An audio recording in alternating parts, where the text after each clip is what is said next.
rebuild of the favorites. We here for the latest.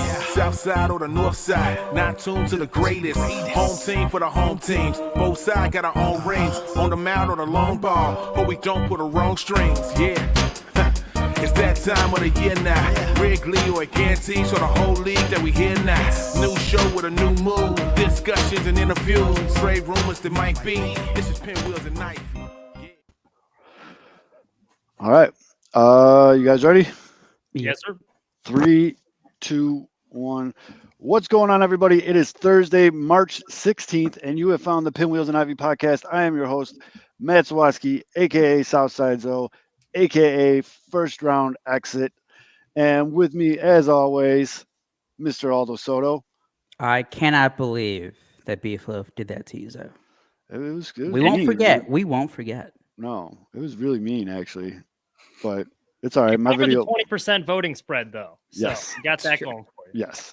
And that voice you're hearing, that's our guy who vote for Mitch, NASCAR Mitch. That's right. All right. And so, as you guys notice, the fourth member of our crew, I don't know if you follow him. He might have mentioned it once or twice, but he is in Paris. You might have seen a picture or a video or another picture or another video. I'm kidding, Fids. We love it. Keep them coming. It's a once-in-a-lifetime trip. Do you, boo-boo. But we have a very acceptable substitute for you guys tonight. Probably the most perfect mustache I've seen in these Twitter streets in my lifetime. We have Nick Murawski. Did I say that right? You got it. You have got it. Love it. Let's go Yeah. Polish. Yeah. Nick Murawski from Good Guys Talk Back and Locked On Sox, the daily podcast. Nick, we are very glad to have you. Thank you for joining us. Thank you, guys. This is an absolute treat. Talking baseball, talking White Sox. 2 weeks until opening day. World Baseball Classic going on. Got a lot to get to here. Good stuff. I'm excited. Yes. And to the comments, Polar Knights on Twitch, I couldn't agree more. If you look, it's like Babyface Mitch, Stubble Aldo, Mustache Nick, Full Beard Zoe. It's it is like the perfect evolution of facial hair. So as Nick alluded to, we do have a actual baseball to talk about on the show, which after a long off-season podcasting makes me very, very happy. We have the World Baseball Classic going on where, ladies and gentlemen, the White Sox are showing up, and a Cubs prospect, but the White Sox are showing up. So we're going to talk about that. We're going to talk about why I almost just completely fudged my diaper over here because, oh my God, that was scary. And then we do have spring training stuff to talk about. We got to talk about Dylan Cease. We're going to talk about Lucas Giolito, and I don't think you can get through a show right now without talking about what Oscar Colas is doing down there in Arizona. All that and a lot more. You guys know the drill. This is how it goes. Let's tap this keg. As always, the show is brought to you by Sports Mockery, sportsmockery.com. Make sure you download the app, turn on push notifications so you're the first to know any and all breaking Chicago sports news. It's also brought to you by Uncle Bud's on, I forgot where it's at, 9700 South Cicero Avenue in Oak Lawn. I know for a fact that they got some really killer March Madness deals going on. I believe it's $11 buckets. They got some of their liquor sponsors showing up, doing a lot of contests and tastings. I think they got a Pop-A-Shot contest going on. Uncle Bud's, 9700 South Cicero. Go check them out. Tell them Pinwheel sent you. And also, last but not least, if you're watching this live, look at this clean-ass hoodie I'm wearing right there. Boom. Aldo, give me the zoom in. Boom. It's beautiful. Fits good, true to fit. I'm an XL. It fits me perfectly. Go to the I love how subtle you are with your sub bars, Aldo. Go to Pinwheels and Ivy Pod on Twitter. We have the link to buy the merch there, or I think all of us have a link somewhere in our. Basically, just go buy some merch. Literally, Fitz has put everything you can think of in that damn merch. There's coffee mugs, fanny packs, aprons, hoodies, baseball t-shirts, regular t-shirts. Everything you can think of is in there. Takes a minute to get to you. I will say that because I ordered this like a customer. Took about 2 weeks. We got the Colas shirt. Boom. Buy that. We got the Was Nasty shirt for you Cubs fans. Boom. I feel like I'm that infomercial guy, the ShamWow guy. Willie Mays. Yeah, Willie Mays. Yeah. But yes, go check out the merch store. It helps us do more things during the season to entertain you, make me a bicycle clown. All right. Whew. Thank you. First and foremost, we want to start out with the World Baseball Classic. Now, it's been really exciting so far. Very high level of baseball. Very exciting to see some of these guys that you normally wouldn't see because they're not major leaguers putting on some shows. But then there's also some super teams going on out there. But the big thing, as the Puerto Rico Dominican Republic game is going on right now, and Julio Rodriguez made an absolutely disgusting catch, is the White Sox players. They've really stood out. It's been nerve-wracking. And because in the said game, I'm talking about the Puerto Rico Dominican Republic game that's happening on Wednesday night, Eloy Jimenez, who's been playing right field because he's hitting, and they can't put him at DH because they got Machado at third, and Devers can only play third, so they got to DH Devers. So they got to put Eloy somewhere because he's hitting. So they stick him in right field, and he dove for a ball tonight. He dove for a ball, missed it. I saw the entire season flash before my eyes, popped right up. He felt shame, but luckily Julio Rodriguez backed him up correctly, hit his cutoff man. Remember that, kids. He hit his cutoff man, and they got the guy out at third. That's best case scenario, though. Looks bad in the outfield, didn't get hurt. So now You read my mind, man. competition, then it's not the win. It's like, Eloy, we saw your performance on national television. You're not going to be the outfield. Yeah, this was the best case scenario for you guys. Pedro Grifal's be like, "Ooh, see, Eloy, this is why you can't be starting a few days over there in right field. Look at this." And yep. So I agree with you, fellas. I didn't think of it that way, and I'm loving that. That plus what we're going to talk about with Colas later in the show, that equals all lining up. It's all coming as the DH. But Nick, I'm going to start with you. Now, Tim Anderson's coming off a season where he ended the season on the IR. Okay, so we were all a little nervous about what we were going to get back with Tim Anderson. He accepts the invitation to go play with Team USA. I tweeted out, I thought this was awesome because he's getting basically private lessons with Ken Griffey Jr. And so far, the 2 games that he's played for Team USA, not only has he performed well, but he is arguably one of the best hitters on that all-star squad right now. What are you seeing with Tim Anderson down there for Team USA? I mean, I think he just absolutely loves the spotlight. You know, there's a great write-up in The Athletic just a couple days ago about, he's on this national stage, thriving. Not the first time, he's been on that type of stage. 2-time All-Star now, obviously showed up huge in the Field of Dreams game. And he's shifting to second base. Why is he at second base? Because DeRosa wants his bat in the lineup. Not only is, his glove and his bat, but the energy. I mean, the amount of things that people are saying about what this guy brings in terms of positive vibes. And, I was on the fence with World Baseball Classic in terms of White Sox participants because of, the injury, fatigue, what have you, not because of, the tournament. I think it's anything that's better for baseball. I'm a fan of, and this brand of baseball has been extremely exciting, high energy. I love it.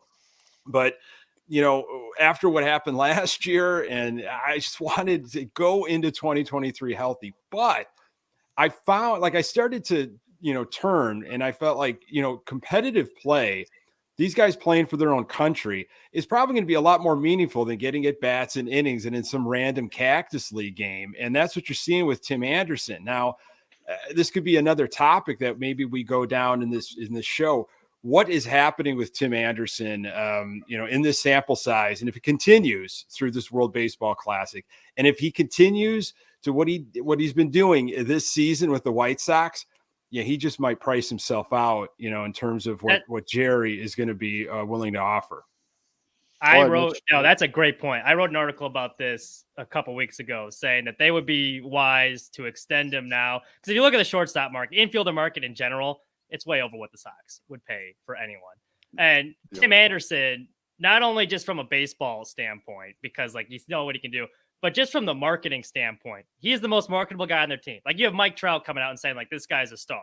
So, I mean, if you want, you're getting a return on your investment by re-signing Tim Anderson. I think then also you got Montgomery coming up through the system. He can play second base, and you have your solution there. I just it makes a lot of sense, and you got to do it early because the way it's looking, he's probably going to put together a good year, and it's only going to get more expensive. So the sooner they lock him up, the better off they would be.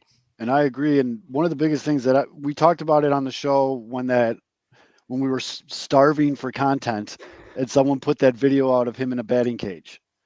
Remember, Fids does these swing breakdowns for us, Nick. It's personally one of my favorite things we do on this show. And we noticed some things with Tim that's a little bit different than because he was playing through an injury at the end of last year. So when you injure, you overcompensate to make up for the injury. I mean, we've seen it with a couple of White Sox players last year, which was extremely frustrating. But anyways, one thing that he pointed out was a little toe tap he's doing with his front foot. And I've been really trying to pay attention to that in the World Baseball Classic. And one of the things that I did notice too is we're getting that TA right center gap bullet shot. And I'm here for it. Because if he's gonna be the White Sox leadoff man. That top of the lineup is very packed with hitters.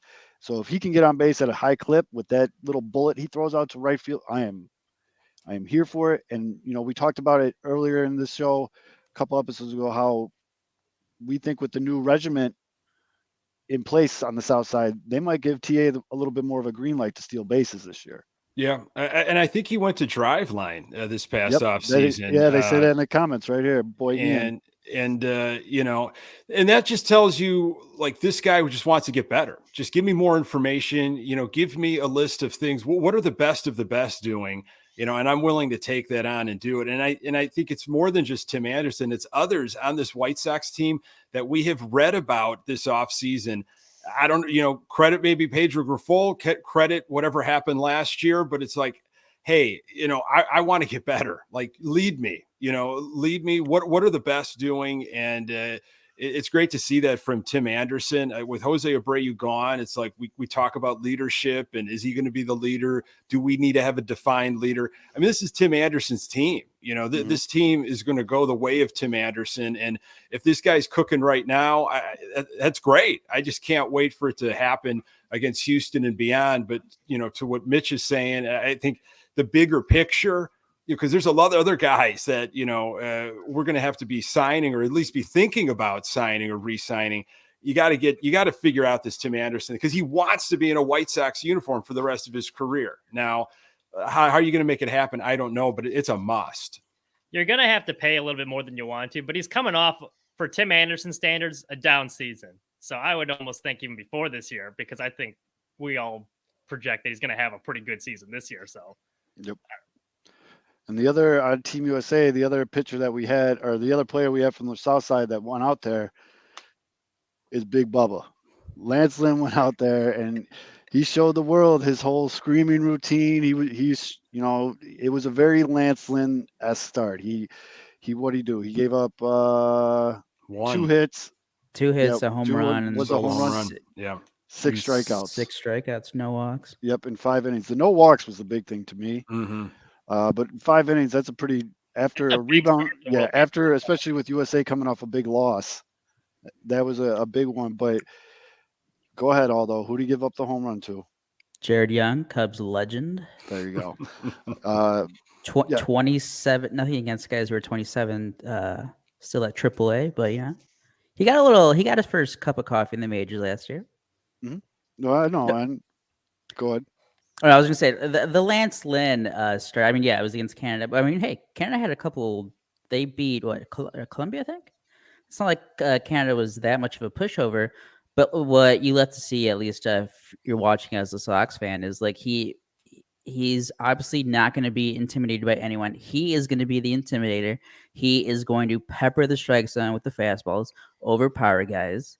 Mm-hmm. And like I remember I think it was his first start as a White Sox against the Royals, and it was like that complete game that he had on the South Side. And I was like, this is what he does. Like, he knows when he is a lot better than the opponent. He's not going to be scared, and as long as he's healthy. I mean, I know that I was kind of iffy on like wait, Lance Lynn isn't getting any younger. There was the injury last year. Like, maybe there could be some regression, but I mean, if he's healthy, it looks like he's going to be doing the same old Lance Lynn thing. He's had a great spring so far, and if you look even at the end of last year, last 12 starts, 7-3. 74 innings, 75 strikeouts, and only 9 walks. So he was feeling it towards the end of last season. I think he had a pretty good offseason. Like he knew what he needed to do, a lockout to prevent him from talking to anybody with the team, in the team facility. And man, I was really impressed with what he did. And USA's on an innings limit, right? So yes, I mean, he might.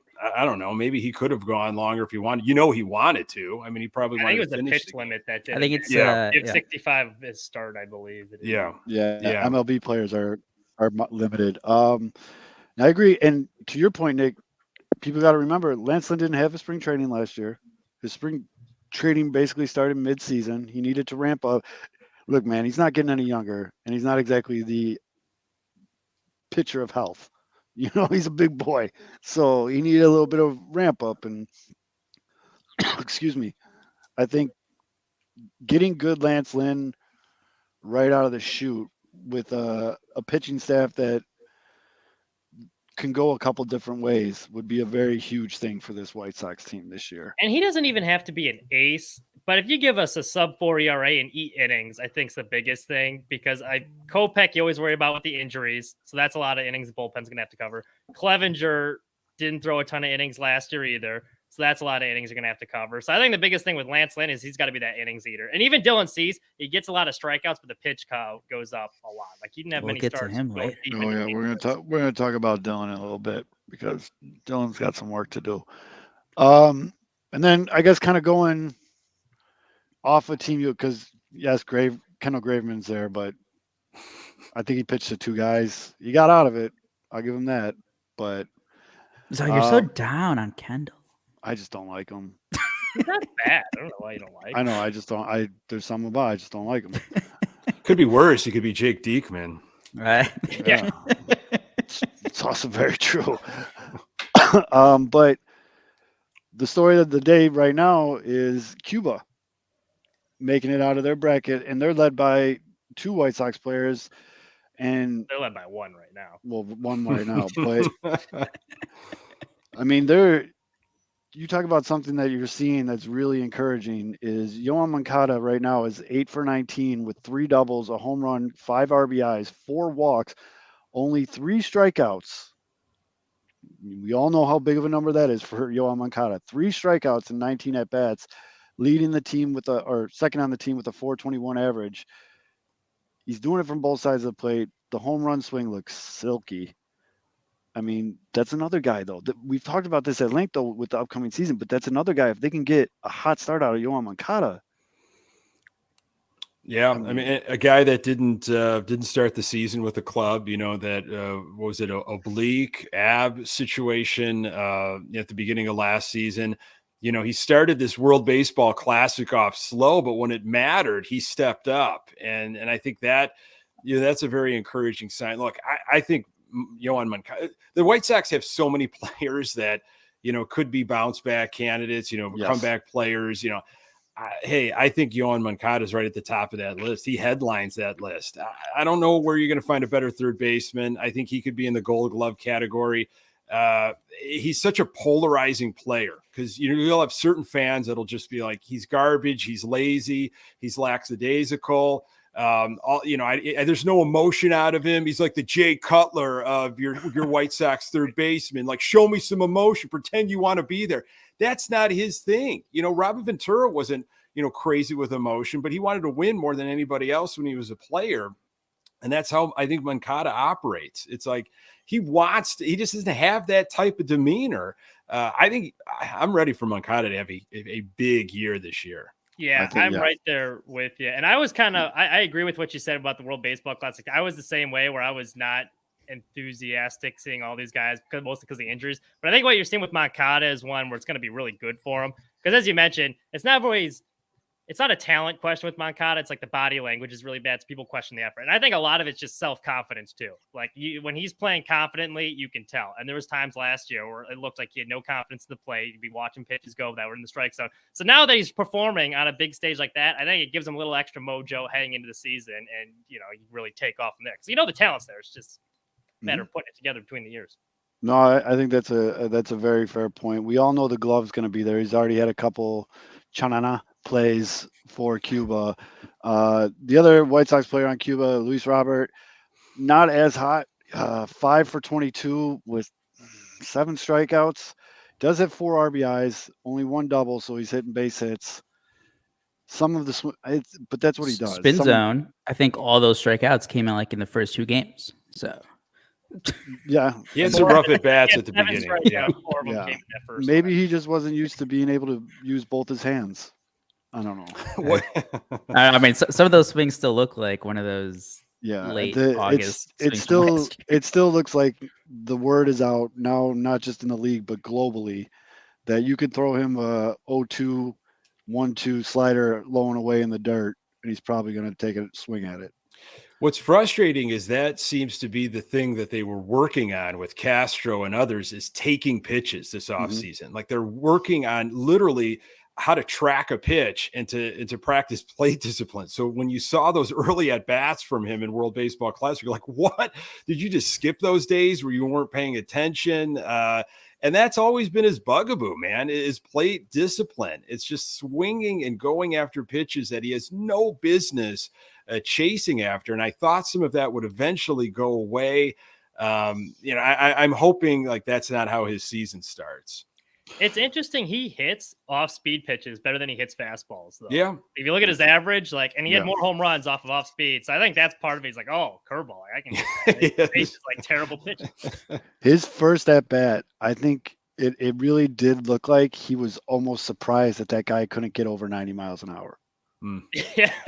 Like it was like Good spin zones, though. well, what did I tell you? Although he looked like the guy that thought he was going into the very fast batting cage, but he accidentally went into the medium. He was just What like, about the second and third guy? Though? Those were bad. 'Cause- Those were bad. I think the third strikeout in the first game, that was like what he was. Those were Javier Baez. that's when his ass was in the dugout. Man. I think he was on deck and he's like, this guy can't break a pane of glass. And he's still swinging. He wanted to I- pimp one.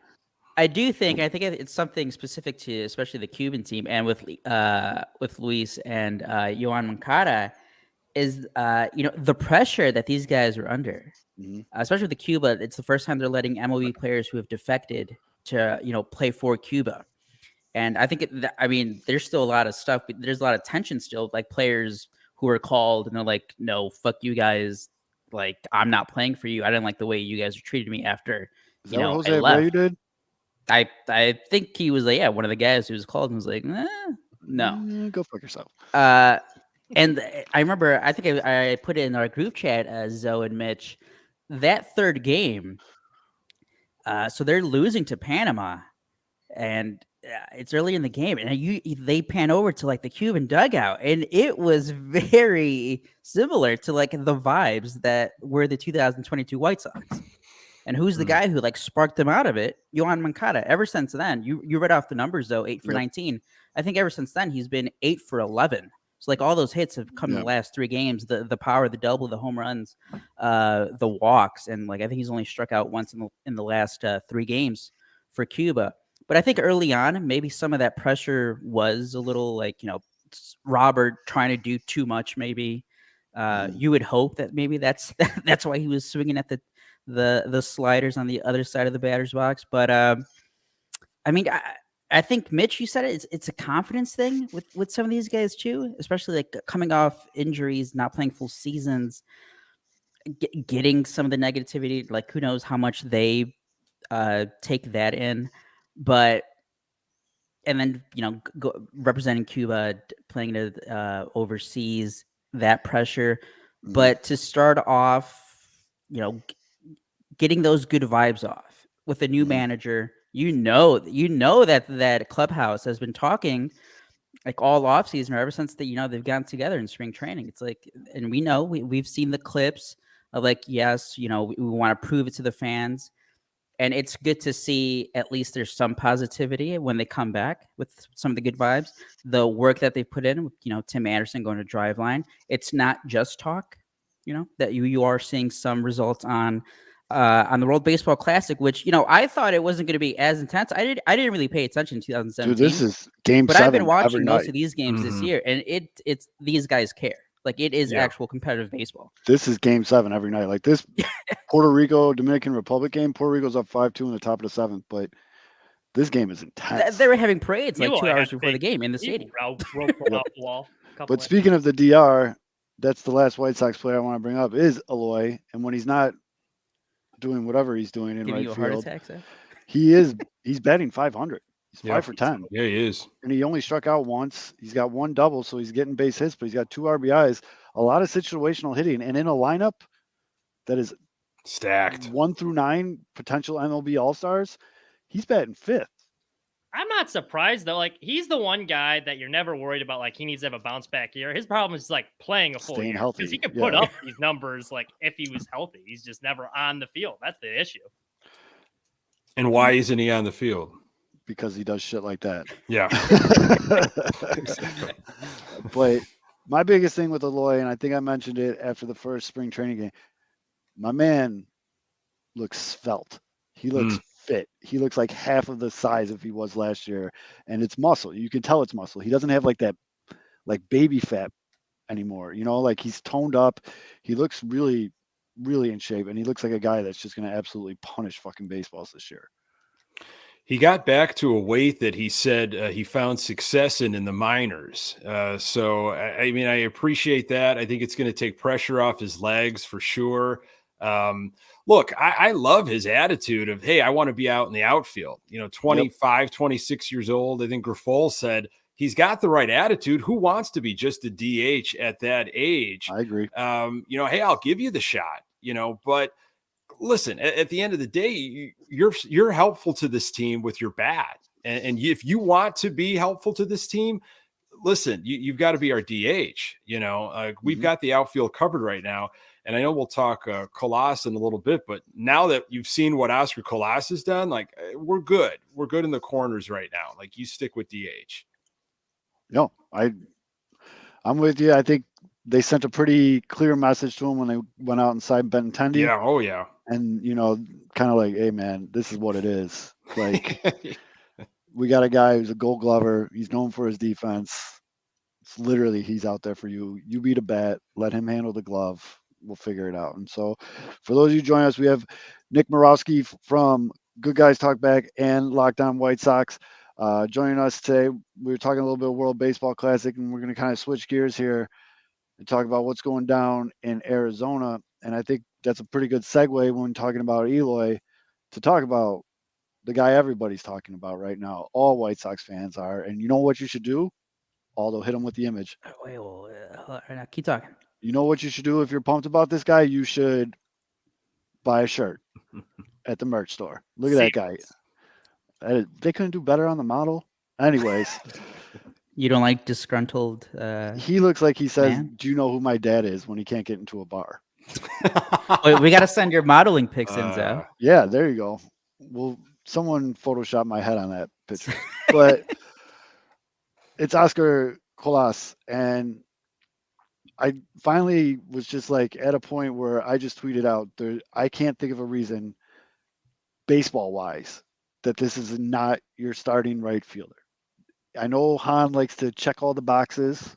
Well, that was his terminology, talking about Luis Robert, I believe, when he was still in the minors.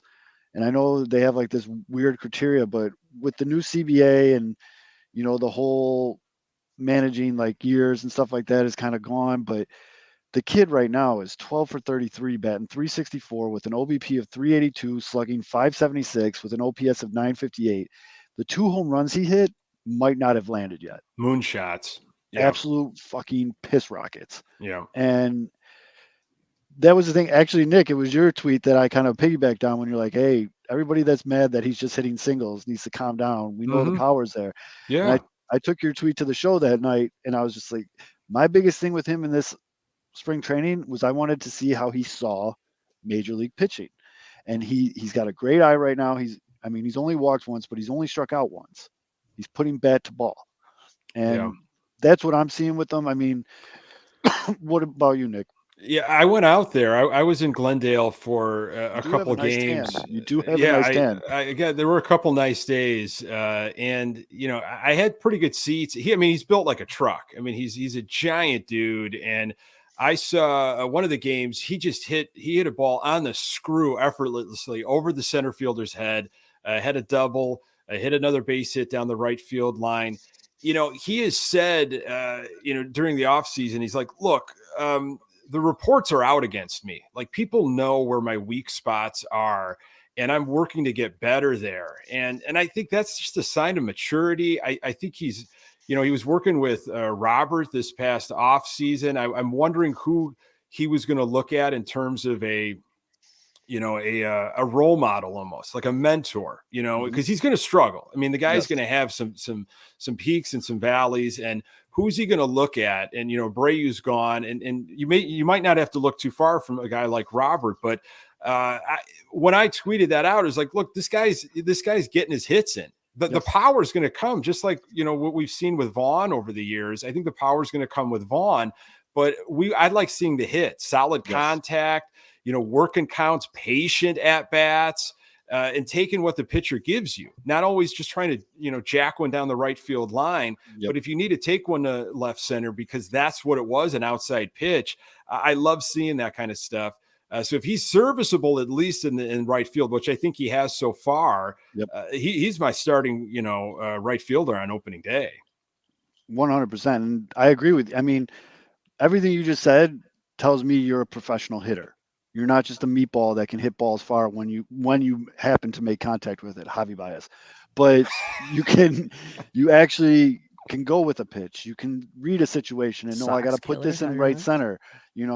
Screw Javi Baez, stupid ass haircut. But and yes, as Andy just mentioned in the comments, and again, if you're listening to this podcast, you should be watching it live on Wednesday night and subscribing to the YouTube channel. But as Andy just mentioned in the comments, you asked who he's going to turn to with Abreu gone. Elvis Andrus is right there. Yeah. And I feel like, Elvis could be a really great mentor for him. And yesterday or this morning, I don't know, it's all one big fog, but whenever Cuba beat Australia, what was that, this morning? Yeah, this Wednesday morning.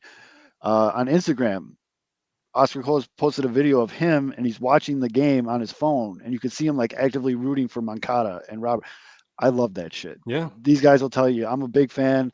They showed Joe Kelly was in the stands wearing a Graveman jersey.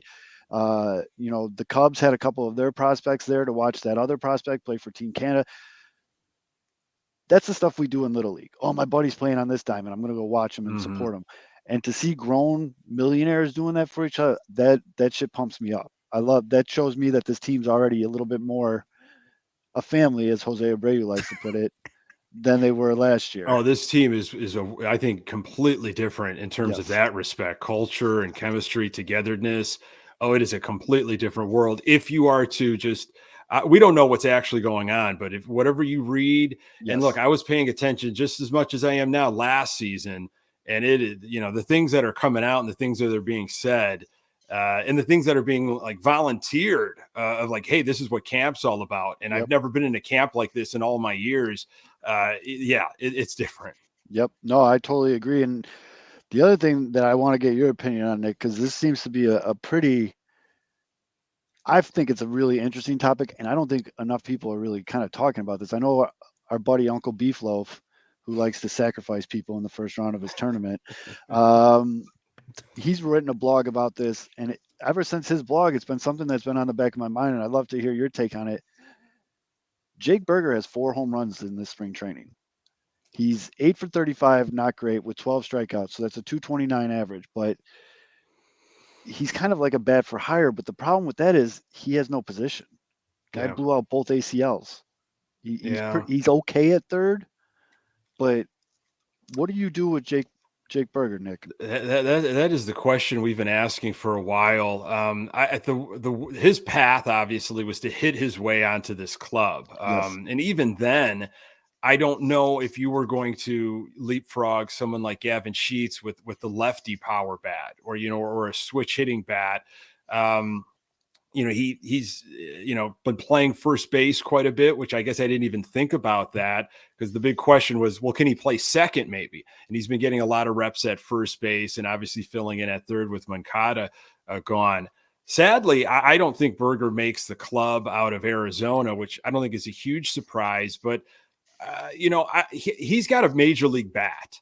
And he is an easy guy to root for. And I want him to have an opportunity, but he's jammed up here at the big league roster. I don't know if you package him with somebody else and, there's a team out there looking for a righty bat, but I don't know how much time you're going to see, because you're just wasting Berger if you're holding on to him, and I know his health might be in question, but I would love to see Berger on this club contributing. We saw those moments last season. It was awesome.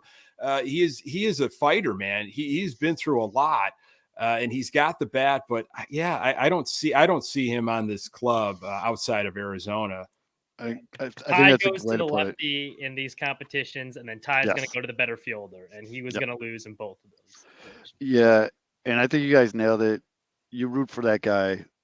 Just an amazing story of perseverance, and he seems like a good guy. He's really interactive with people on Twitter. His wife is real active with people on Twitter. Excuse me. They joke around. Somebody started a rumor that he was going to use the Burger King Whopper song as his walk-up song to the plate. Like, he's a good dude. He plays tennis with his mom. That's all his Instagram is like videos of him playing tennis with his mom. Like, you root for that guy, especially with that story. But I try to reshuffle what this White Sox bench is going to look like. And in every reshuffling I do, I just can't find room for him. The opening day roster is one thing, but the rosters are going to change throughout the year. Absolutely. We know this team's injury history, so knock on wood, but it's never a bad idea to have a good hitter stashed in AAA. And then if everything's going along and say we need to add another arm at the deadline, then maybe you package them in a deal. I don't think it's the worst thing to have a wealth of bats, because this is a team that depth's not really a strong suit on this team. So having a guy that can hit like Berger, waiting in the wings just in case in case something goes wrong. I mean, it's not the worst thing in the world. Although you got to trade for Jake Berger. No, I was trying to think of one, but Nick, Aldo likes to throw dog shit. We already have. White Sox players. Okay. Yeah, we already have plenty over there already. Yeah. Plenty of positionless guys. Were you trying to pitch Nick Madrigal back to the South Side? Because I know that was kind of trending for a hot minute. That was Hayward was the first. That was actually when you guys need. I don't know. My favorite last summer when you guys needed some outfield help was I was trying to pitch you guys Rafael Ortega, who is now on the Yankees. So. But Nick, Aldo needs to take full credit, because I really believe the Nick Madrigal back to the Sox shit started with Aldo. Somebody had to start it, and I think it was Aldo. I think I talked about it on Lockdown because there was nothing else to talk about. I'm like, could we see Nick Madrigal back on the South Side? I think I spent 3 minutes on that before I couldn't tolerate we probably did it a whole show. We probably did a whole show. Off-season podcasting, baby. Off-season podcasting. It was good for pay. It was horrible for discussion. But then he's a third baseman now. He's when Moncada, if he goes down with an injury. Sorry, heaven forbid. But it's because Aldo had a check mark before you could pay for it, so people take it seriously. That's true. That's true. I honestly think the Nick Madrigal trade talk to the Sox this offseason, I think it started with Madrigal for Grandal. It's Grant, the White Sox can unload his money. They can get an infielder back. That is how it started. That's how it started. That is how it started. That was before Grandal showed up to camp. Wrote it in a column. Yeah, and then Nightingale was Sox could, and then it came out that they were interested in trade for Nicky Lopez. It's if you guys want soft hitting infielders, Nick Madrigal's right there. We're good. We got a farm system full of them. I wonder Romy Gonzalez, what they offered for Nicky, if that was true, for Nicky Lopez. And we're the Royals are we're good. The only reason I bought into that Lopez thing was because of the Grifol connection. I was wondering if he had a wish list, and he's this is somebody that if we could make it work, he fits into my lineup or something like that. Well, Grifol's made it clear that he wants this team to be aggressive on the base pass, and he wants them to run. That's why I think Robert and Anderson specifically are going to have big stolen base totals, because I think LaRusso is kind of holding the reins back a little bit, and Anderson alluded to it in a couple podcasts, but he wants them to be aggressive, and Lopez is kind of fast, so I could see maybe that's where he's going. I'm going to totally hijack this whole conversation real quick for a sidecar. Sorry, Nick. This is kind of how shit goes around here. That's fine. Manny Machado's up to bat, and they just showed Eloy. He's at the top step of the dugout. I noticed Eloy, Robert, and Moncada are all rocking a dangly cross earring now. Yeah, I did. I don't know. It looks like a Deion Sanders in the 90s, like dangly cross earring. And I don't know if that's like a thing they're going to do this year, but I just noticed that Eloy had it too. So sorry, I just threw it out there. I mean, whatever keeps him healthy. I'd rather see that than, somebody running out with an Eloy jersey and red batting gloves on opening day in tribute because he's hurt. He's not dead, guys. He's just with our luck, he's gonna hit a single and like the earring will be swinging around and like knock out a tooth or something. He's gonna be out for a game. Wild. I guess I didn't notice that Eloy's wearing it too, but unfortunately, it's not all sunshines and rainbows coming out of Arizona this spring training. Again, I'm not putting like the world is on fire emotions into this, but it's something to talk about. If you want to trade him to the Cubs. No, you can't have him back. You already gave him to us. So Dylan Cease isn't exactly having the greatest spring training. Last start really that bad though? I think it was a rough first inning. It was a rough first inning. The second inning, it seemed like he kind of figured out what he was trying to work on with. But the thing that I'm encouraged with, I mean, not the stat line. He's got an 18 ERA in 3 games. I mean, he's only pitched 6 innings. Wait, he gave 11 runs in one. He's given up 11 hits, 13 runs, 12 of them were earned, given up 1 home run, 8 walks, and 6 strikeouts. And 4 of those 6 strikeouts came at the end of his last start. So the thing, though, what I like is in the interviews after both of the stinkers, he's like, guys, it's spring training. I'm literally like working on shit out there. And if it doesn't work, it's fine. And to Mitch, your point, in that second inning of the A start, his last start, it definitely seemed like he figured something out that he was working on with his slider. So he was really happy with that outing. Like if you listen to his post game comment, he's like, yeah, like something clicked. Like this was a productive outing. Like I found some stuff moving forward. But that's what spring training is for pitchers, especially guys of his caliber. Is like, hey, maybe if I move my finger 1/4 of an inch this way, I can get this much more movement on my slider. It's also the reason I'm not overreacting for Oscar Colas' numbers too, because like if I'm not going to overreact for Dylan Cease, I guess that's fair. Same thing. Dylan like, Cease, he's proved that he's a hitter, but like you can't expect him to be a star. And I think Dylan Cease hasn't regressed to like a scrub based off of getting shelled in one spring training start. I think he's going to be fine. He likes his velocity, and he keeps saying how he's coming out of the games healthy. Like I'm healthy. However, it is really difficult to follow up on a type of year that he had. I mean, if you go back and you look at Cy Young winners, if you look at even guys that finish in the top 3. To come back and put up another great year, or even try to, be better, obviously, because he was the runner up, he wants to get the Cy Young award. That is difficult. Everybody's got your playbook. And, I think he's starting to realize, as is Ethan Katz and Pedro Grifol, hey, these guys aren't going to wait for 2 strikes. They don't want to face you with 2 strikes. They're going to be attacking you early, which means Cease is trying to get the breaking stuff going early. He couldn't find the zone at all against the Royals. And I think, he was much better against the Oakland Athletics, but he knows what players are trying to do against him. And I think that maybe he's trying to be a little too fine right now. He's sitting at mid-90s, he said, which he likes. That might even get better coming back, going to Houston, then to Chicago. So I'm with you, Zoe. Hey, look, I'm a little concerned. I don't like seeing those types of lines from Cease, but I do tend to say, like, look, if he's okay, and if he's fine with it, all right, I'll take a deep breath. But Katz is like, look, we're weeks away here from opening day. Like it's go time now. So, take that for what it's worth. I think I'll put more stock in his last start before the season starts. Yeah, I feel like that's like that's like the dress rehearsal. Because I'm telling you right now, I've been saying it all off season. I'm still throwing money on Jose Abreu hitting a home run against the Sox first game of the season. Well, I think with Cease too, because he had such a good year, now the expectations are there for him. Yeah. That brings a lot more pressure. And every team you're going to get their best shot. It's like, okay, this is their ace. So we got to come absolutely. If you get some guy in the minor leagues trying to make a roster spot, like, hey, a hit against Dylan Cease.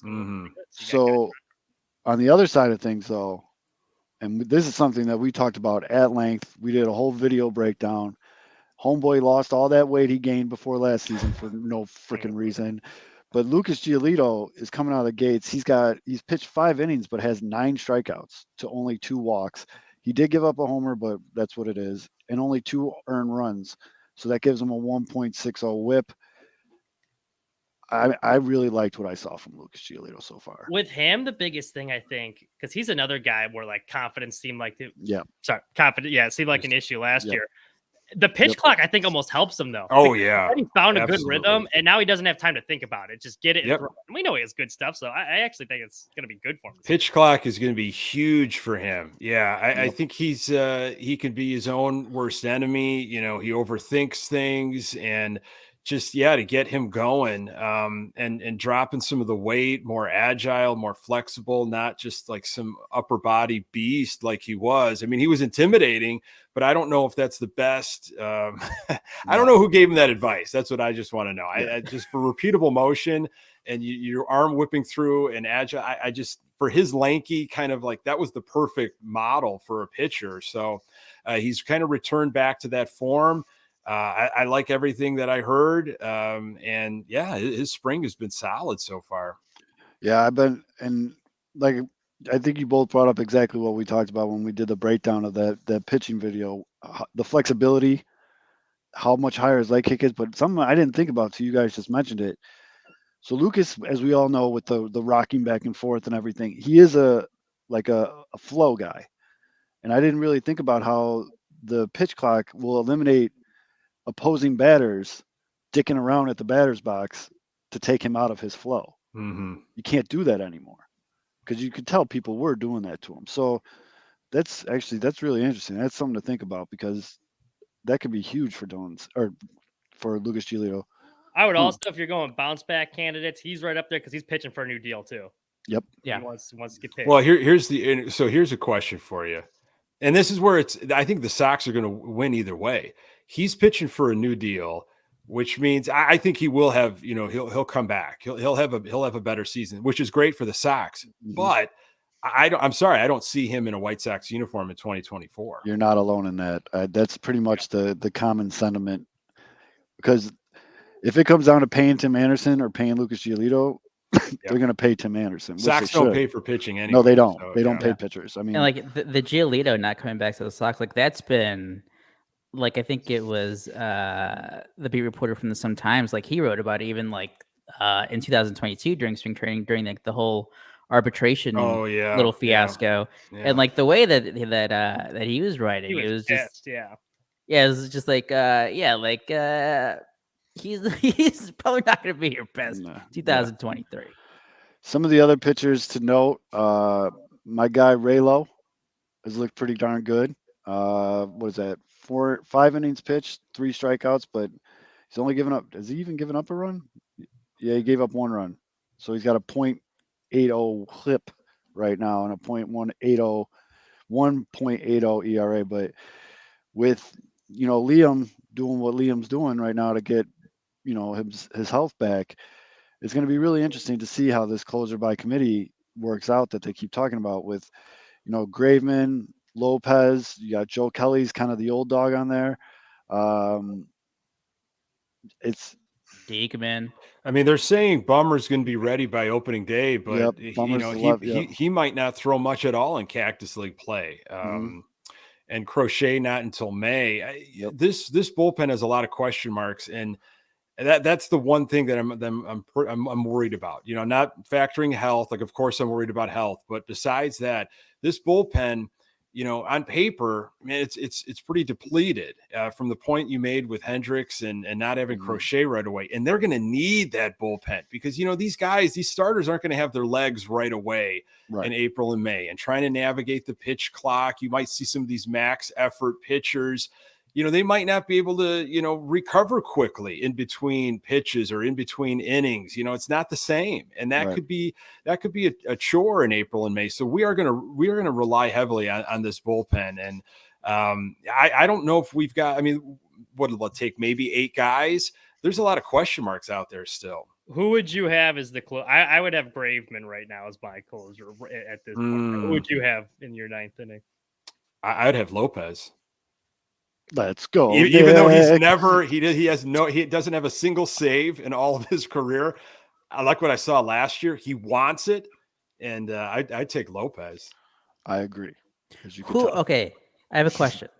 Who is who's like the long man in the bullpen then? So Because it is going to be like early on the first, especially the first month, Davis you are going to Martin. see shorter outings from starting Could be. pitchers. So and like Davis if a guy gets lit up, who's like the long man? Because I was thinking at least maybe the first couple weeks it would be Lopez just because he's he's been a multi-inning reliever. He's obviously been a starter before. Jimmy So- Lambert, I mean, he could fill that Okay. role. I mean, I don't know. Tanner Banks is kind of on the fringe right now, but he could be somebody that can eat multiple innings if need Yep. be. I Avila. mean, I get. Hey, I'm up for that argument. I don't know, man. There's just something about how lively Lopez was last year, and obviously the accuracy came around. So that's just my thought there. The stuff is there. I just more for me like seeing him in that night because he really didn't have a ton of late inning games where he's closing out like ninth inning and stuff, and that's a whole different ball game, especially when the adrenaline gets going. So it'll be interesting to see. But I don't want to see Jake Diekman at all. No, I was just going to say. I was really bummed that he was going to be coming back for another year. Our lone trade deadline acquisition last year, which I think we all on the show knew it was going to be bad. When you look at the walk rate, it's like, why the hell are we bringing in this guy?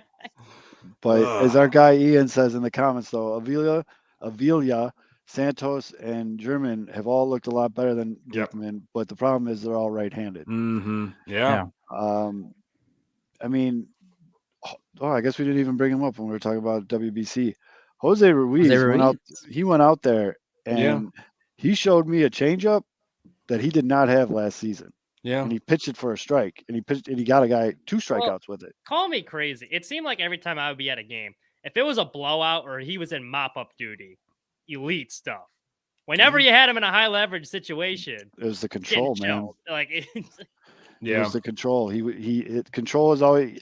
He had a great strikeout. The guy that Renteria just wore out. The guy that rolled up the sleeve. Roll up his sleeve. What's his name? Cordero. Yeah, Jimmy Biceps. There's always a guy where some managers just like, guess what? Like, it's your time again. Yeah, believe it or not. Yep.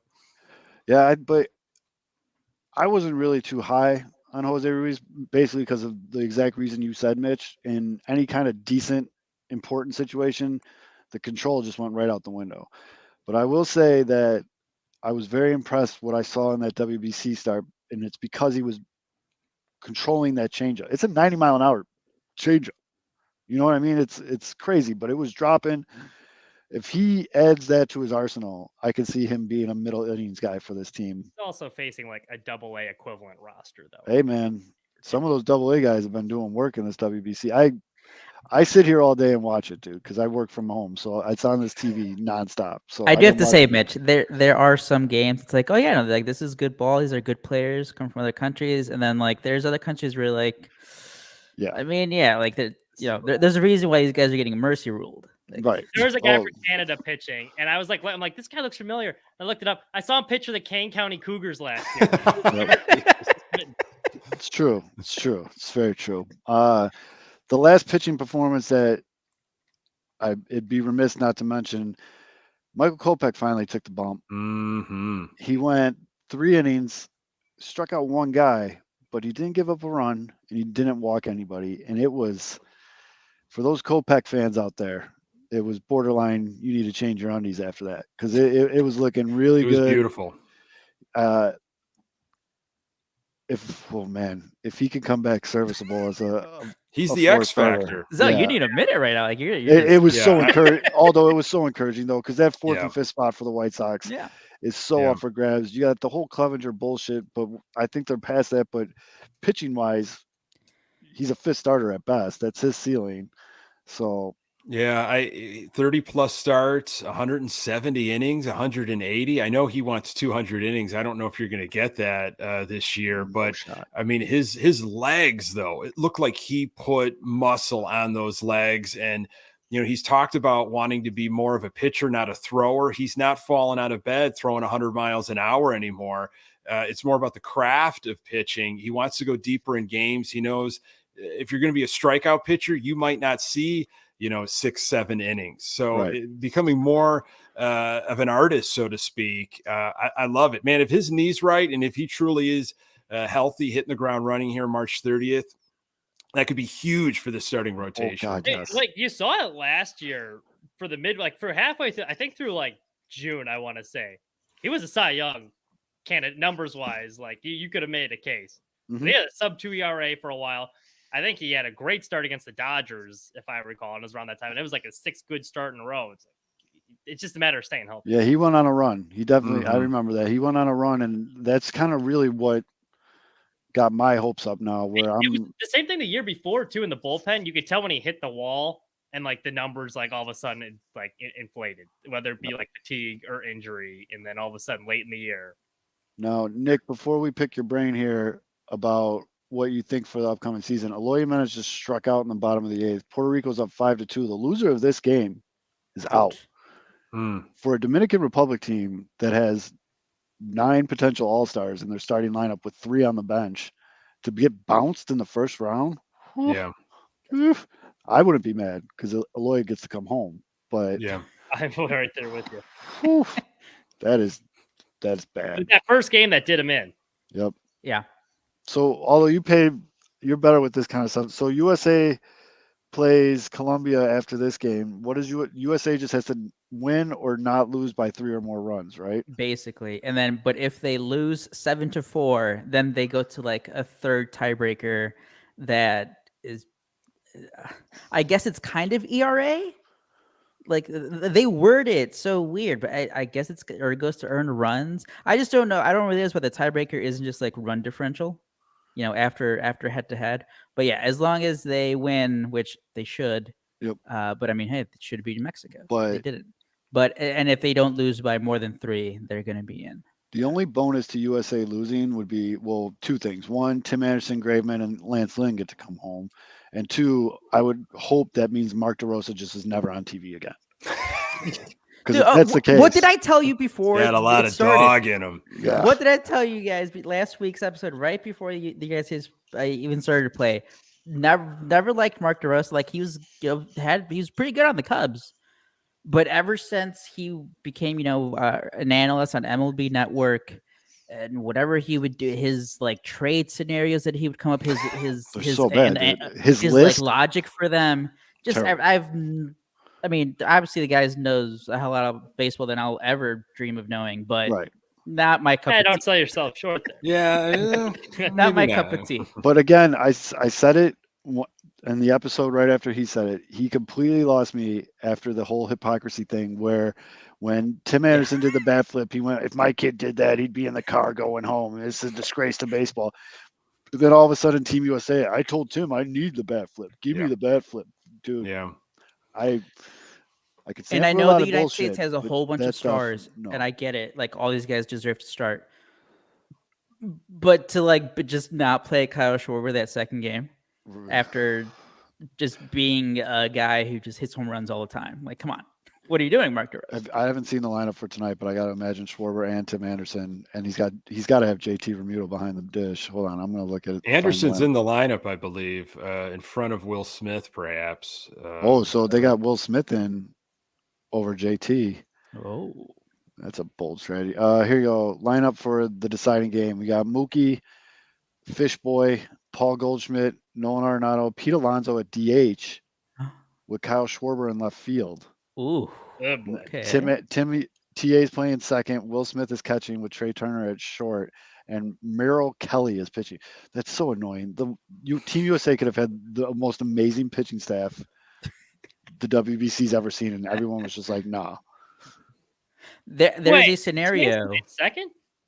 Yeah, because they had Trey Turner at short. Yeah, for in this tournament? Last game. Watch one USA game. Yeah. Last USA game he did, and they talked about it a lot because the big thing that they kept saying was he didn't even grow up liking baseball. He just kind of played, so he never even played second in like a Sandlot game growing up. He's never played second before. And then after the game, TA's like, yeah, it was a little weird, but I got my legs as the game went on. I feel comfortable there. I'm an athlete, which he is. Yeah. So.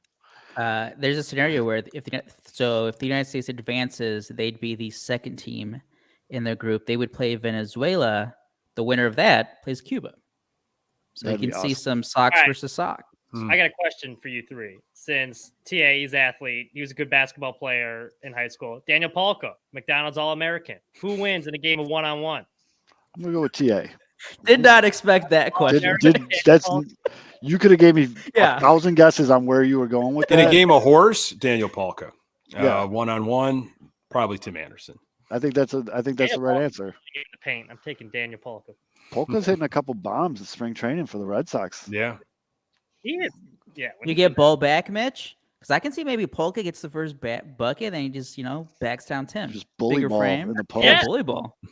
He doesn't look like a basketball That's player. embrace Like, debate looking at here. the- Maybe it's Kyrie TA Irving. isn't the easy answer here.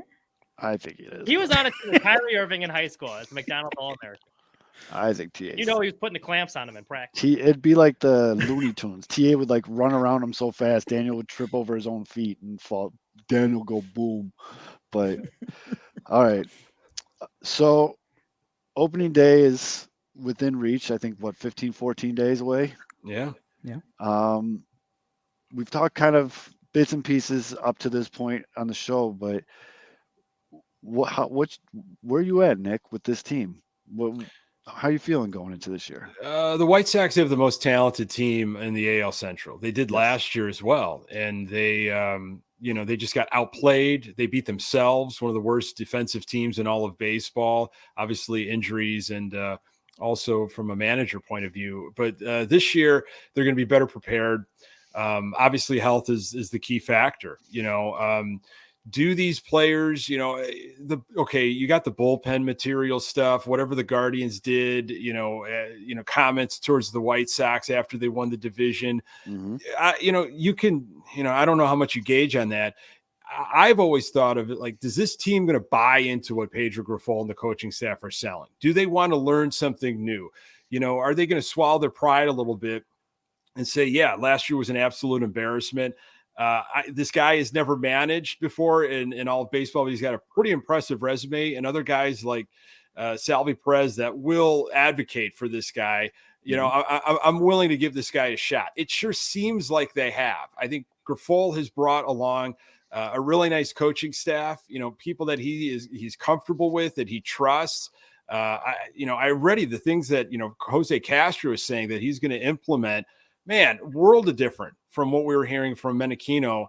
We're not hearing from him last season. So, look, I mean, these guys stay healthy. 90 wins, and they'll win the Central. Now, after that, right now I don't have a lot of confidence. But win the Central, make it exciting throughout the summer, which I think it can be.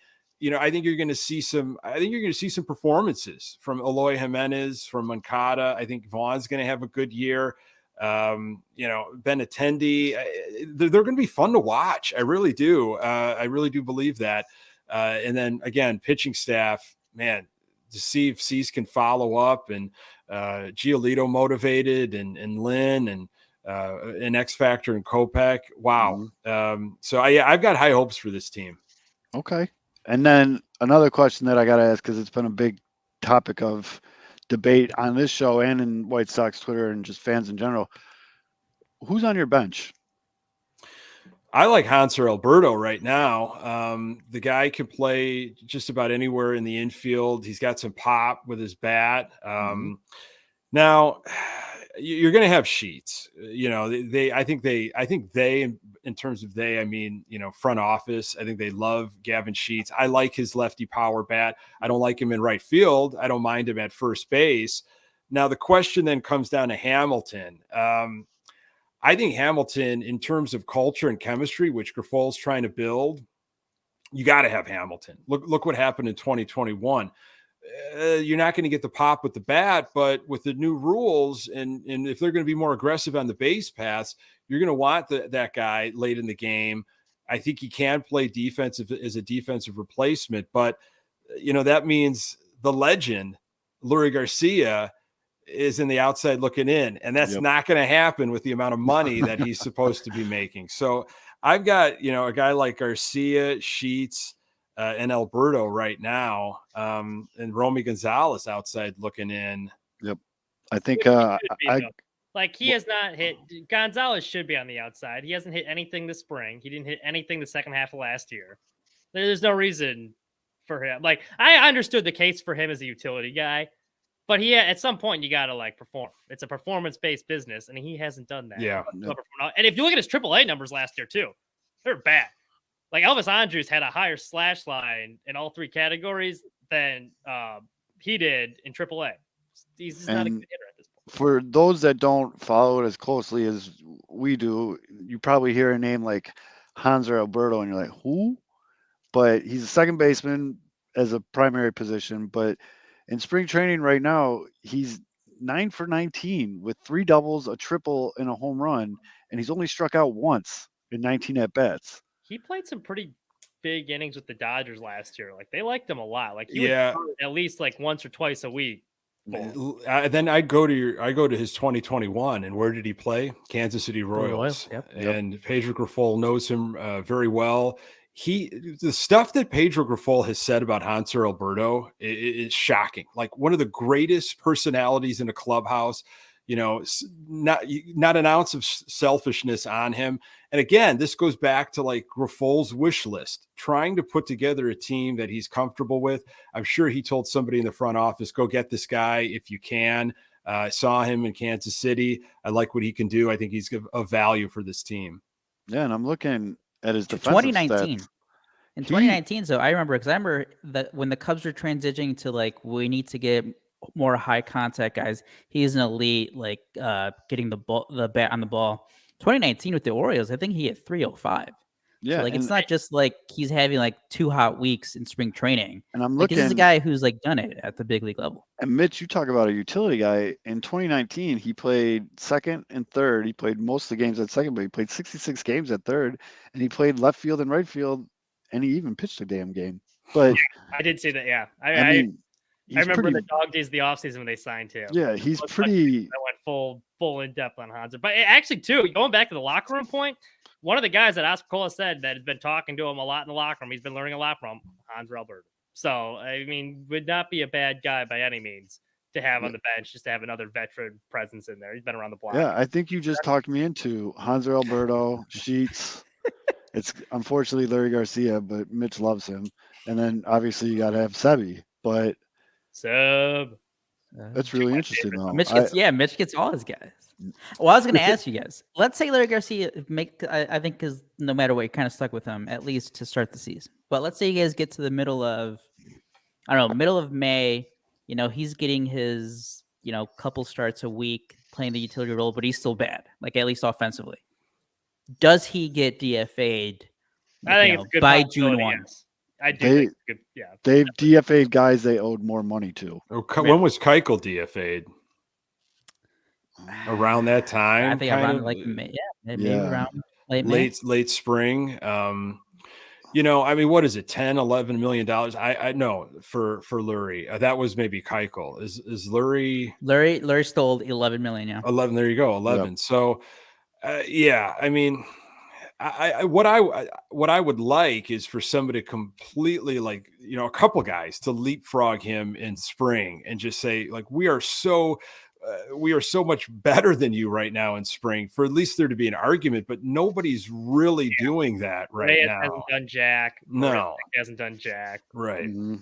No, those guys are all starting down in Charlotte for sure.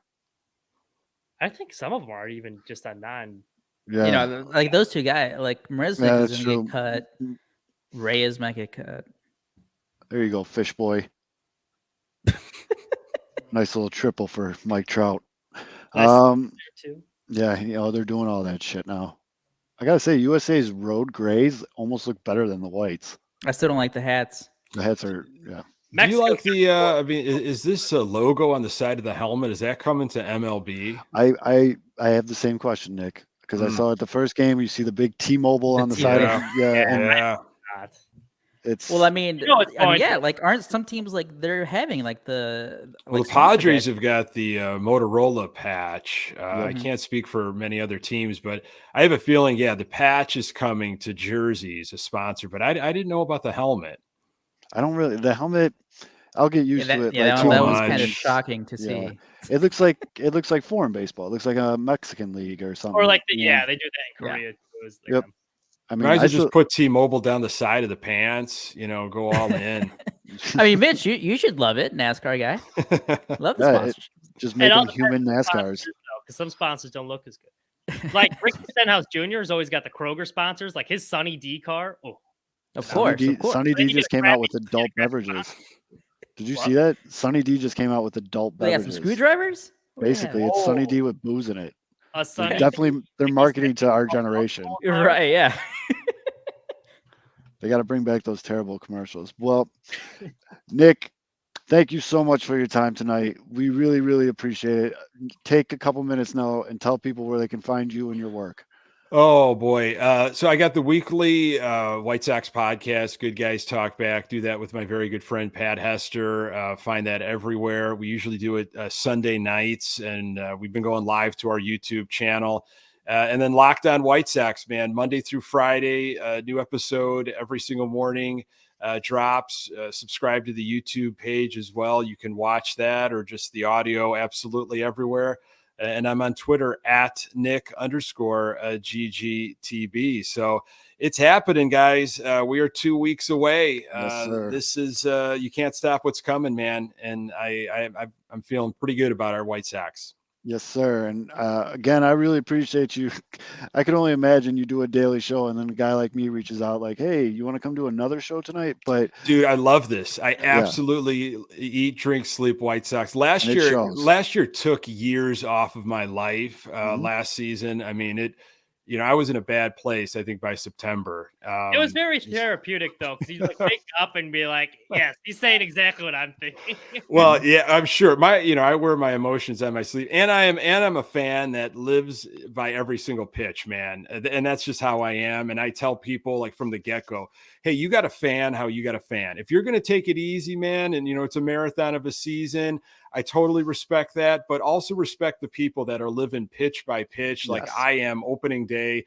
You got to do you. And so hopefully that comes across in the podcast of me literally, pitch by pitch. When they lost against the Tigers on opening day, I was a wreck. I was an absolute wreck. So that's me.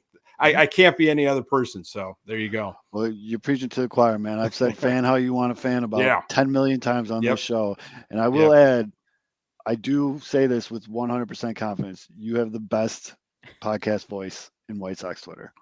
Man, I appreciate that. I really do. That's pro level shit right there, Nick. I really absolutely. You got the mustache for television.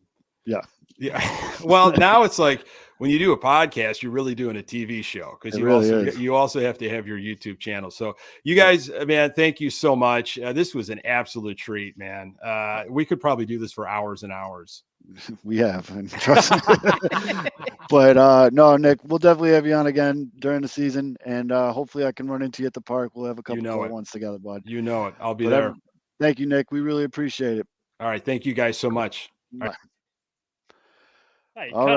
You cut him off, though. What is your problem? Cut him off. Hold on. Nick's back. Nick, go ahead. I didn't mean to cut you off. No, I had another 15 minutes. No, I'll definitely. No, I'm a season ticket holder. I will see you guys at the park for sure. Absolute pleasure, man.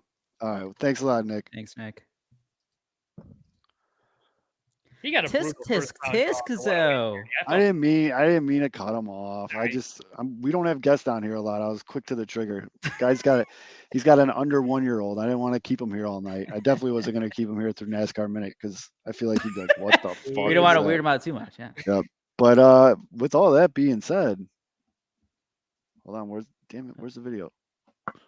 It is time for the reason why you all watch this show. It is time for NASCAR Minute. The NASCAR Minute.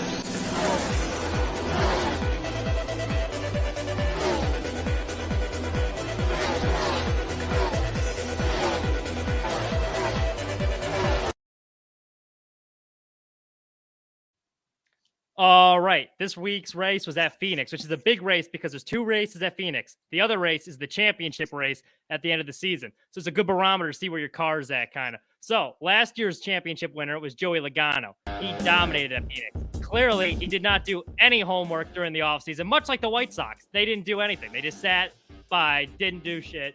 his car stunk, which was surprising. He was getting lapped in stage 1. Cars that didn't stink were Team Hendrick's cars. If you remember from last week, which you probably didn't, the winner, William Byron, of last week's race, he's a Hendrick driver. He was fast, along with Kyle Larson, who should have won that race if it wasn't for late caution. Both of them were quick. So opening stage, Byron got the better jump. Larson won the pole, but he got a better jump. And Phoenix is cool because, like, the restarts, they're going like 5-6 cars wide. And then they kind of just go single file and it's hard to pass. So if you have the better jump, you're going to win the race. So William Byron wins stage 1. Stage 2, they all go into pit.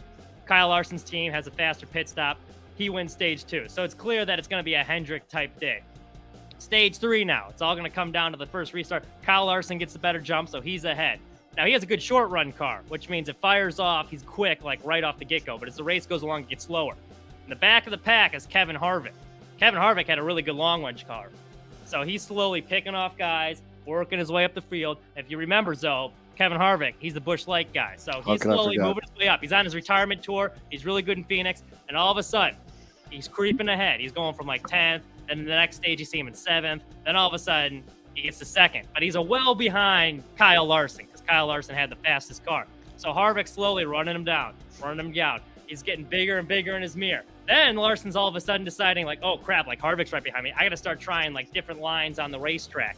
So he did it way too late. So he tries the high line, and Kevin Harvick's like, thank you very much. I'm just going to take the low line here. We'll pass you. And then Larson's crew chief is on the radio like, dude, why the hell did you take the high line, you dumbass? So Harvick, because he has a long run car, he's running away with it. He's going to win the race in his final season. Everyone's happy. You see his wife on the pit box. She's like cheering him on. And then with 11 laps to go, some scrub in the back of the field named Burton just spins like randomly. I don't think anyone even touched him, but he just like wrecks. Caution comes out, and now Harvick knows he's screwed. Like, you can see his wife crying, and he's on the radio like, God damn it. Because, like I said, he has a good long run car. But with 11 laps to go, when you clean off the track, green flag comes back out. There's not many laps remaining. So he knows he's kind of screwed here. Larson, on the other hand, is like, oh, well, this is good. I have a good short run car. So they all go into pit during the caution. He takes 2 tires. Harvick's team decides, hey, you know what? Because to compensate for the bad short run car, we're going to take 4 tires, which was a huge mistake. He gets shuffled back in the field. So it's Larson and Byron up front once again, duking it out. Larson gets the better jump off the go. So he looks like he's going to run away with this thing. But then what do we know? There's another caution that comes out because another jackass hits the fence. So they got to stack him up again. So Larson's like, God damn, this is the 2nd week in a row. I'm about to win. The caution came out. They have to stack him back up again. This time, William Byron's like, I'm not ruining my chance. He gets the jump. All of a sudden, out of nowhere, Ryan Blaney comes flying in 5 wide. He gets a good push coming from the back, and everyone's like, oh, can Penske make a run for it? Can Blaney pull off his first win in over 2 years? Byron holds him off. He gets the win, 2nd week in a row. But the drama doesn't stop there because after the race, they found out NASCAR Team Hendrick had some parts they didn't like. They were like, we're going to inspect these. They deemed him to be illegal. So they docked over 100 points from all 4 Hendrick drivers. So William Byron, who won 2 races in a row, was in first in the standings, dropped all the way out of playoff positioning. It affected everyone on the team except Chase Elliott, who was hurt with a broken leg. Somehow the 9 team moved up in the standings based off everyone getting penalized, which is bullshit, like conspiracy theory. The other big drama on the race was Denny Hamlin and Ross Chastain, 2 names you've heard of a bunch. They have a rivalry.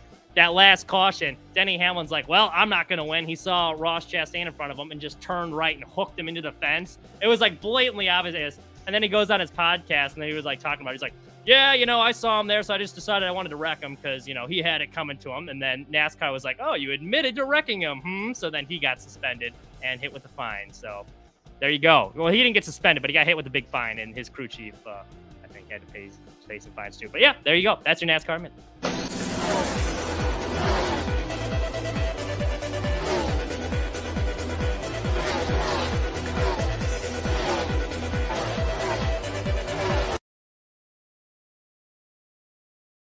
Wait a minute. Did someone delete my Danny fucking Burgers clip?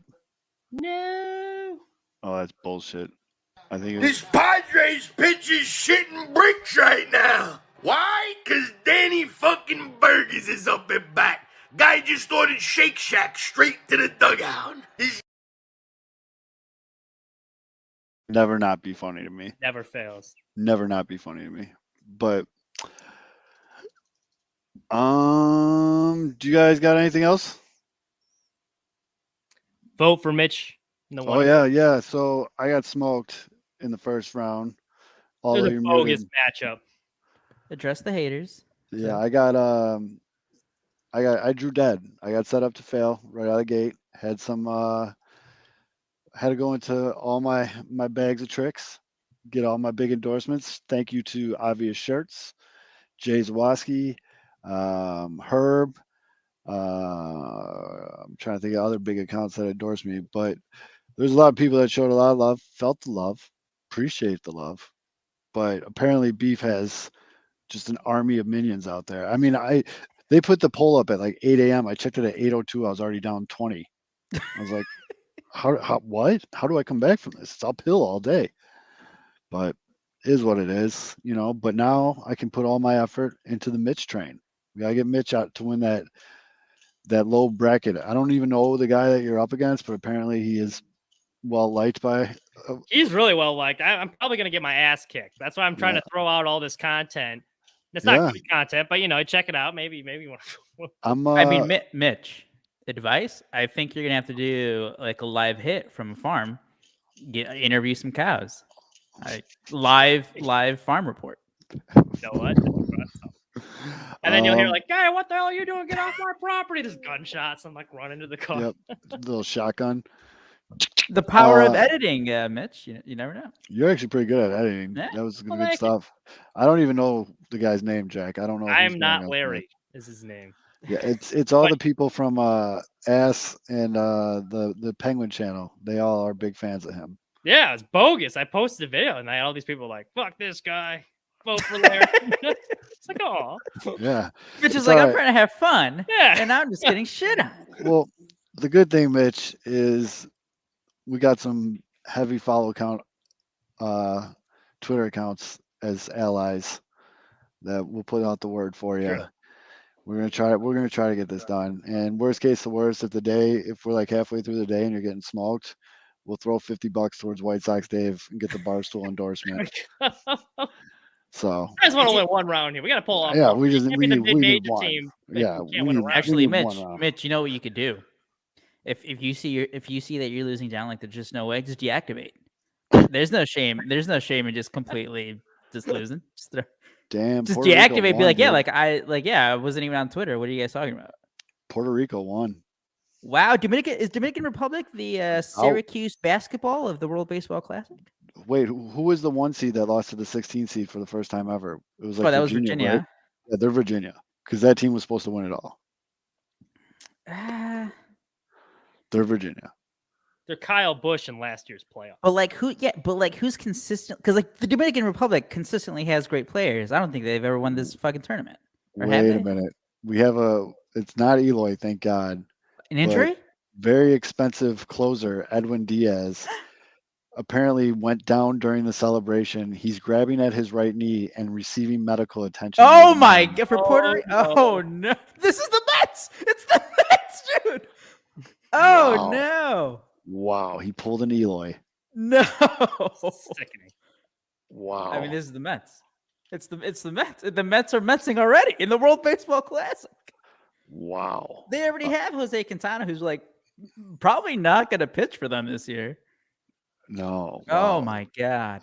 TA's up, so we're going to stay on here through this TA at bat, and then we'll. What's the score? What's the score in the USA Colombia? 0-0, top of the second with 2 outs. Oh fuck. Colombia. Well, let me tell you guys, all the shit talking for the Dominican Republic. If the United States doesn't win, oh, I know.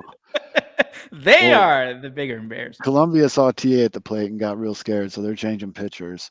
Ooh. So wait, does Colombia need to win this game? Yes. Yeah, if Colombia wins it, then so it's kind of a winner advances here then. Oh my God, dude! Edwin Diaz Edwin Diaz was placed in a wheelchair. No. And rolled down the tunnel as he left. He raised his arm to acknowledge the crowd. He's being helped off the field. He refuses to put any weight on his right leg. Wow. See, this is why I'm I'm all for it as long as my players are going there. Yeah, I mean, the White Sox and the Mets, you guys are just like the mirrors to each other. Wow. Well, one team spends in the offseason. Well, but in terms of like on the field, all right, this is injury stuff. This is funny. Andy said, "Did they play the trumpet song while they were wheeling them away?" That all right. I usually don't make fun of injuries, but that one's funny. But that is wild, dude. But how great was Nick? I told Nick, I just messaged him on the side. I was like, "Hey man, I really appreciate it. That was a great show." He said nothing but good things, and I said, "You know what? You have an open invite. You just let me know when you want to come back on, because that guy knows his baseball, and Yes, he is a White Sox fan. I mean, we're not surprised though. You No, watch not at stuff. all. I mean, come on, you know what When you're you do a daily podcast, that's Yeah. insane to me. That is insane to me. But come on, let's get this going here, guys. I want to talk about this Eloy at bat, Tim Anderson. or Tim Anderson at bat. I'm sorry, I'm reading all this shit about Eloy. Oh man, this is a Mets fan I follow on Twitter. This is literally a fucking nightmare. No way Edwin Diaz just blew out his knee celebrating a big win in the fucking WBC. It's the celebration thing that makes it that much worse too. It'd be one thing like a fluke injury when you're playing, but a celebration, it's like, oh. I mean, guys, he's a New York Met. I'm surprised the Mets let him go. Wait, here's the video. Here he is. Wait, TA's up. Flores is on the mound. I'll do a little play-by-play. I got There we go. A little practice for playback. TA chases a looping curveball outside the zone. 0-1 count. 82 miles an hour. He tried to fucking send that ball to the moon. By the way, hand up. I didn't realize that Right. Venezuela's Back in the team box. Bats was on it. as good as it is. Takes another breaking ball in for a strike. Quickly down 0-2. I think TA made a big play in the field. Did Because people he? are like, I need a video of that TA play. Flores settles in. Still looking. Hands at the belt. TA doesn't like it. He calls time. So I'm watching. I have the video This right would never now. happen in MLB. So basically, Edwin Diaz got the save. They all bum rushed him on the mound. They all like huddled up and they're doing this like weird jumping celebration right in DR's face. I'm trying to see where he gets hurt though. TA takes a ball in the dirt. That was about an 8. They don't show where he gets hurt in this video. The next video just shows everyone crowded around him. Ooh, that's tough. Poor Vladdy. He didn't get to come back after death. He was there today. They showed him he was there today, but he didn't get to play. Anderson back in the box after adjusting his T-Mobile helmet. The pitch, swing and a miss. Strike. Yikes, guys! It's over. The United States is gonna lose. This is the Pinwheels and Ivy purse. It's over. The United States is gonna lose. Not one of those pitches was more than 83 miles an hour, and that wasn't that good of a curveball. No, that was not that good of a curveball. If he keeps throwing those to everyone in this lineup, he's giving up at least 4 nukes. This is the Pinwheels. Well, like the slower pitching thing is kind of a thing though. Like it does take a while to adjust to a guy. I'm telling you, man. I'm telling you. Oh, I know it for sure. I've been joking about it for years. I mean, Cubs fans have joked about it for years. Any soft tossing lefty that faces the Cubs, like ever since I become a fan, just shuts them down. Yeah. All right, fellas. Well, thank you again to Nick. Make sure you guys go and check out his shows, Locked On Sox and Good Guys Talk Back. They're great shows. I was lucky enough to be on the Good Guys Talk Back show, I think 2 years ago. The good guys, they know their shit. How come they didn't invite you back? They are that bad? Probably. They are the definition. Well, those are bad guys, not a good guy. That's true. Those guys are fans. Like when people are like, "You're not a real fan," that's kind of what they mean, because those guys are fucking nuts. But I love it. So for NASCAR Mitch, vote Mitch. Vote Mitch. 108 turn. For Aldo, I'm Zoe. We'll see you guys next week.